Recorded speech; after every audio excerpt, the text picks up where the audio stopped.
Ketika saya berusia 9 tahun, saya tinggal bersama orang tua saya di sebuah rumah townhouse yang sempit, terjepit di antara dua bangunan identik. Kamar tidur saya berada di lantai 3 dengan jendela yang menghadap langsung ke rumah di belakang rumah kami. Rumah-rumah itu begitu dekat sehingga saya bisa melihat langsung ke ruangan di seberang kamar saya, yang mungkin berjarak sekitar 20 kaki. Selama bertahun-tahun, tidak pernah ada orang di jendela itu, tapi saya sering melihatnya sesekali karena penasaran. Bagaimanapun, suatu hari, benar-benar ada seseorang di jendela. Itu adalah seorang gadis. Dia tampak seumuran denganku, berambut gelap, dan mengikat rambutnya menjadi ekor kuda. Hal lain yang aku ingat tentang dia adalah dia mengenakan sweater kuning.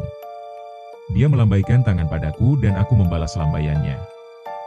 Lalu dia keluar dari bingkai jendela. Setelah itu, kami akan saling melambaikan tangan setiap hari setelah aku pulang sekolah. Dia selalu ada di sana pukul 3.30 seolah-olah menunggu dan dia selalu mengenakan sweater kuning yang sama. Kami bermain game melalui jendela. Dia akan menampilkan gambar-gambar dan aku akan menebak apa itu. Aku menunjukkan PR-ku padanya, dan dia memberi jempol atau jempol ke bawah. Di hari-hari hangat, aku membuka jendelaku dan mencoba berbicara dengannya, tapi dia tidak pernah membuka jendelanya. Dia hanya tersenyum dan menunjuk telinganya seolah-olah dia tidak bisa mendengar melalui kaca. Aku menduga orang tuanya ketat tentang menjaga jendela tetap tertutup. Suatu hari, aku bertanya pada ibuku tentang gadis itu. Ibuku mengatakan bahwa keluarga Mervy tinggal di sana, sepasang suami istri tua tanpa anak.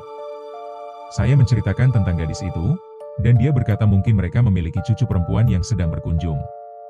Itu membuat saya sedikit sedih karena artinya dia mungkin akan menghilang suatu hari nanti. Tapi dia tidak menghilang. Dia ada di sana hampir setiap hari pada waktu yang sama persis, dan kami bermain game selama 30 menit hingga 1 jam sebelum dia berjalan keluar dari pandangan.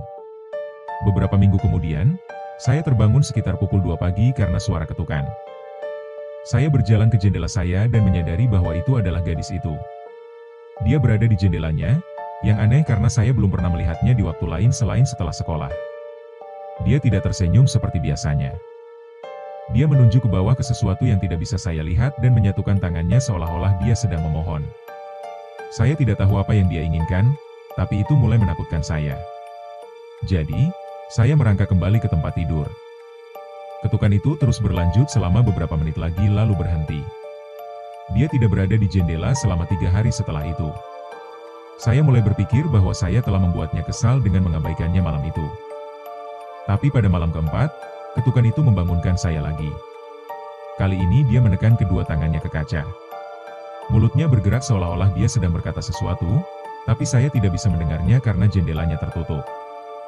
Napasnya mengembun di jendela, yang aneh karena saat itu pertengahan Mei dan cuaca hangat. Dia terus mengucapkan kata-kata yang sama. Jujur saja, sepertinya dia berkata, "Tolong aku." Lalu dia mundur dan aku melihat sesuatu yang membuatku ketakutan.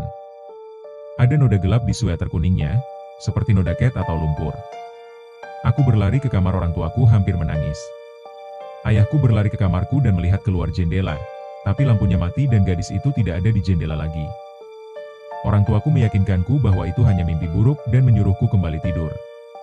Siang harinya, setelah gadis itu tidak muncul lagi di jendela, aku memanjat pagar belakang dan melihat Ibu Mervy di kebunnya. Saya tersenyum dan melambaikan tangan, dan dia terlihat senang melihat saya meskipun kami belum pernah bertemu sebelumnya. Saya menanyakan tentang gadis di kamar lantai 3. Dia berhenti tersenyum, meletakkan ember airnya, dan berjalan sedikit lebih dekat ke pagar. Cara dia berhenti tersenyum begitu tiba-tiba membuat saya sedikit takut. Dia bertanya berapa lama saya sudah melihatnya. Aku memberitahunya beberapa minggu. Dia bertanya seperti apa penampilan gadis kecil itu, dan aku menggambarkan rambutnya yang gelap, sweater kuningnya, dan bagaimana dia tidak pernah membuka jendelanya. Lalu Nyonya Mervy menyuruhku masuk kembali. Aku pikir aku dalam masalah. Segala sesuatunya berubah banyak setelah hari itu. Aku cukup yakin Nyonya Mervy menelepon ibuku, yang membuatku semakin yakin bahwa aku dalam masalah.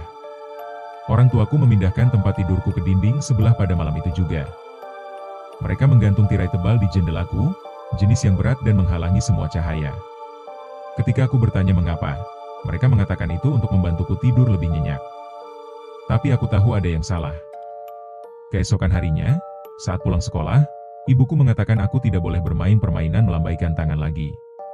Ketika aku bertanya mengapa, dia hanya mengatakan aku sudah terlalu tua untuk teman hayalan. Aku bilang padanya dia bukan hayalan, aku sudah melihatnya selama berbulan-bulan. Ibuku hanya mengulang bahwa aku tidak boleh pergi ke jendela lagi. Aku sangat bingung dan jujur saja, terluka. Tidak ada yang mau menjelaskan apa-apa padaku. Temanku hilang. Dia tidak pernah muncul lagi di jendela. Orang tuaku bertindak seolah-olah aku telah melakukan sesuatu yang salah dengan melihatnya. Lagi pula, aku tidak bisa mengekspresikan perasaanku pada mereka. Saya melanggar perintah mereka dengan hanya pergi ke jendela sejak awal. Kami pindah sekitar setahun kemudian. Baru saat saya masuk SMA, ibu saya akhirnya menjelaskan semuanya kepada saya. Atau lebih tepatnya, apa yang telah dikatakan Nyonya Mervy kepadanya. Ternyata, pemilik sebelumnya memiliki seorang putri bernama Jenna.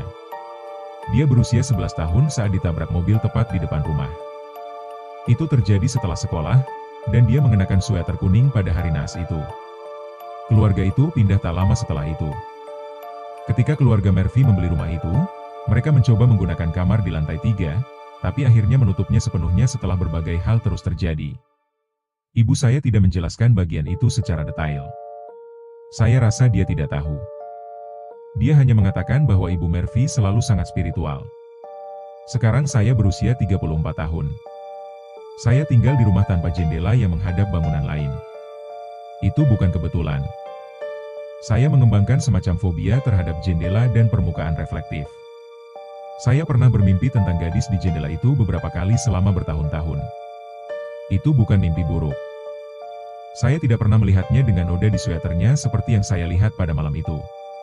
Tapi dia tidak tersenyum di mimpi saya seperti dulu dia tersenyum pada saya. Ini akan selamanya menjadi salah satu pengalaman aneh yang tidak memiliki penjelasan.